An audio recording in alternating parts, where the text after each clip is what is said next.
សម័យទំនើបសម័យជឿនលឿនហើយក៏ជាសម័យកាលមួយដែលអាណាព្យាបាលមួយចំនួនមានការព្រួយបារម្ភចំពោះការវិវត្តរបស់កូនក៏ដូចជា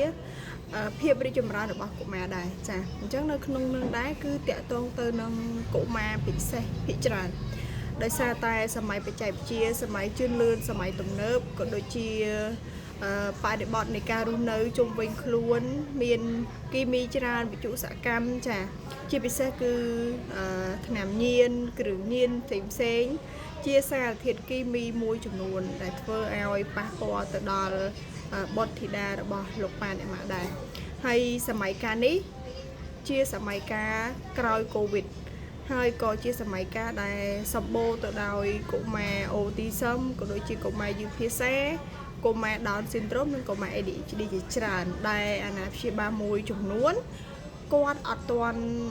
ស្វែងយល់អំពីបញ្ហាទាំងអស់ហ្នឹងឯងចាក៏ប៉ុន្តែក្នុងរយៈពេលក្រោយកូវីដនេះគឺផ្ទុះច្រើនទៅលើកុមារអូទីសឹមហើយអាណាព្យាបាលមួយចំនួនក៏គាត់បានស្វែងយល់អំពីអូទីសឹមដែរចាក៏ប៉ុន្តែនៅតែមានអាណាព្យាបាលមួយចំនួនគាត់មិនទាន់បានស្គាល់អំពីអូទីសឹមឬក៏យល់អំពីអូទីសឹមចាឬក៏គាត់មិនបានតាមដានការវិវត្តរបស់កូនរបស់គាត់ចាតាំងពីអាយុនៅតិចរហូតដល់អាយុច្រើនអីចឹងទៅអញ្ចឹងត្រឡប់មកវិញតកតងនឹងការវិវត្តរបស់បុត្រធីតាគឺមានសារៈសំខាន់សម្រាប់អាណាព្យាបាលគួរតែយកចិត្តទុកដាក់ជាពិសេសទៅលើកុមារដែលគាត់នៅតូចចាប់ពីអាយុ18ខែឡើងឬក៏2ខួបឡើងទៅប៉ាម៉ាក់ត្រូវតែសម្គាល់លក្ខណៈពិសេសរបស់កុមារដូចជាការវិវត្តភាសាការយល់ដឹងការទំនាក់ទំនងប្រស័យតាក់ទងជាមួយនឹងមនុស្សជុំវិញខ្លួនក៏ដូចជាគាត់អាចស្វែងយល់ពីរបៀបរបបនៃការរស់នៅជុំវិញខ្លួនជាដើមចាជាពិសេសគឺផ្ដោតទៅលើទំនាក់ទំនងក៏ដូចជាភាសាចាកុមារខ្លះគាត់អាចវិវត្តភាសាលឿនឬយឺតអាស្រ័យទៅលើកម្រិតនៃបញ្ហារបស់កុមារក៏ប៉ុន្តែនៅក្នុងហ្នឹងក៏យើងត្រូវសង្កេតទៅលើការវិវត្តដែលតកតងនឹងការយល់ដឹងរបស់កុមារគឺផ្ដោតទៅលើការយល់ដឹងនិងភាសាទំនាក់ទំនងរបស់កុមារចាជាធម្មតាកុមារចាប់ពីអាយុ18ខែឡើងទៅឬក៏2ខួបគឺគាត់ចាប់ផ្ដើមវិវត្តទៅលើភាសាចាពីនិយាយតិចទៅនិយាយច្រើនពីយល់តិចទៅយល់ច្រើនចាចាប់ផ្ដើមស្គាល់មុខម៉ាក់ប៉ាច្បាស់ត្រូវការមុខម៉ាក់ប៉ាចាត្រូវការពេលវេលាជុំជាមួយនឹងលោកប៉ាអ្នកម៉ាក់ជាដើមជាកត្តាមួយសំខាន់ដែលយើងត្រូវសង្កេតទៅលើកូនរបស់យើងចាដូចជាពាក្យសម្ដីគាត់អាចហៅប៉ាប៉ាឬក៏ម៉ាក់ហើយគាត់មានចេះភាសាអីផ្សេងទៀតអត់ម្លងមួយខែទៅមួយខែរំលងមួយខែទៅមួយខែហ្នឹងតើគាត់អាចវិវត្តចេញជាភាសាផ្សេងអត់ហើយដូចជាការយល់ដឹងរបស់គាត់យ៉ាងណាដែរចាដូចហៅគាត់ចឹងគាត់អាចកលែកអាចងាកអាចសើចឬក៏អាចធ្វើតាមយើងបានដូចជាចាប់ផ្ទះដៃចាជាដើមដែលធ្វើឲ្យការវិវត្តរបស់គាត់ហ្នឹងវិវត្តទៅមុខចាយើងត្រូវសង្កេតតាំងពីអាយុ18ខែឡើងឬក៏2ខួបឡើងទៅហ្នឹងគឺយើងចាប់ផ្ដើមសង្កេតលម្អិតទៅលើការវិវត្តរបស់កូនចាបើសិនជាយើងមើលទៅឃើញថា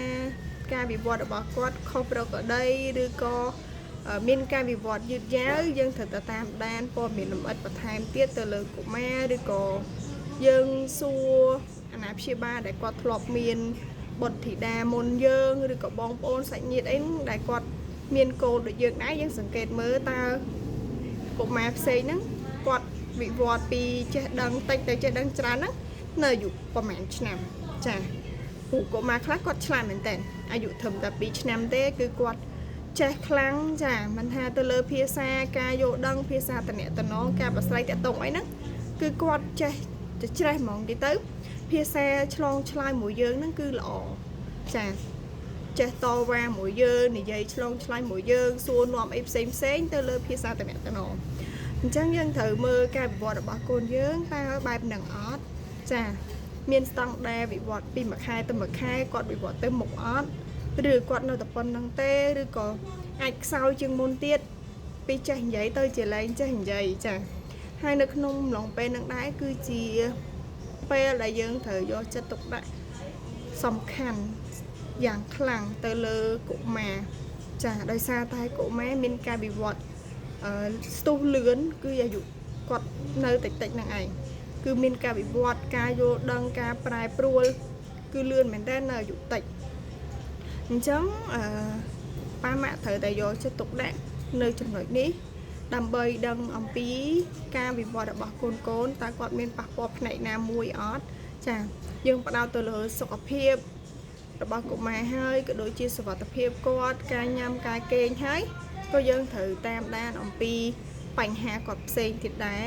ជាពិសេសដូចខ្ញុំលើកឡើងអញ្ចឹងគឺពេលខ្លះកុមារអាចតាក់ទងនឹងកុមារអូទីសឹមកុមារយឺតភាសាកុមារ Down syndrome វាជាមួយផ្នែកមួយទៀតទេបើនិយាយទៅកុមារ Down syndrome គឺជាជំងឺមួយដែលយើងអាចដឹងមុនក៏ប៉ុន្តែតាក់ទងនឹងអូទីសឹមឬក៏យឺតភាសាយើងអាចដឹងមុនទេថាគាត់មានឬអត់អញ្ចឹងយើងត្រូវតាមដាននៅចំណុចលក្ខណៈពិសេសហ្នឹងដើម្បីស្វែងយល់អំពីកូនចាមុននឹងយើងឲ្យគាត់ហួសពេលឬក៏អាយុគាត់ហ្នឹងកាន់តែទៅមុខទៀតជាពិសេសគឺយើងអាចដាក់គាត់ចូលសាលារៀនជាពិសេសគឺ2ឆ្នាំ3ឆ្នាំហ្នឹងពួកគាត់អាចចូលរៀននៅសាលាឯកជនបានហើយយើងអាចដាក់គាត់ផ្ញើនៅថ្នាក់មត្តេយ្យអីផ្សេងតម្រុំគាត់គ្រប់អាយុចូលរៀនថ្នាក់ទី1ទី2បានអញ្ចឹងទៅអញ្ចឹងយើង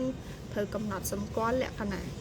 របស់កូនដែរតើគាត់វិវត្តទៅមុខឬក៏មិនវិវត្តទេនៅថេដដែលឬក៏អាចថយក្រោយចឹងទៅដោយសារតែសម័យនេះគឺជាសម័យ digital សម័យជឿនលឿនអាណាព្យាបាល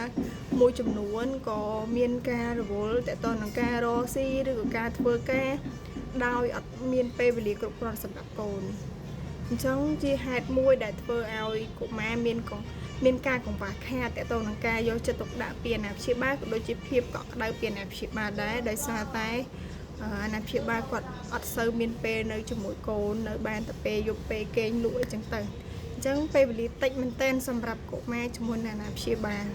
ហើយជាពេលវេលាមួយដែលអាណាព្យាបាលក៏គាត់រវល់រកស៊ីធ្វើការអីផ្សេងក៏អត់បានមើលចំណុចខ្វះខាតរបស់កូនតាំងពីអាយុនៅតូចដែរដែលធ្វើឲ្យ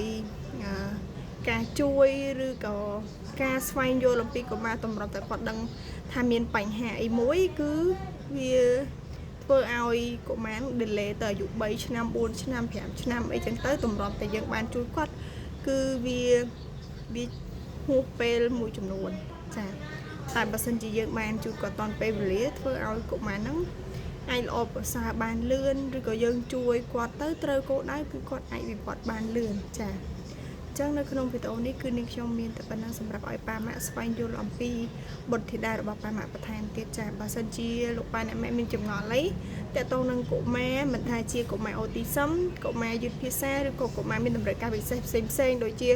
កុមារពិបាកក្នុងការផ្ចង់អារម្មណ៍រៀនឬក៏ធ្វើកិច្ចការងារអ្វីមួយឬក៏គាត់ល្ពឹសខ្លាំងចាគាត់មិនសូវស្ដាប់ម៉ាក់ប៉ាអីប៉ាម៉ាក់អាចសួរនាងខ្ញុំបានចាសូមអរគុណ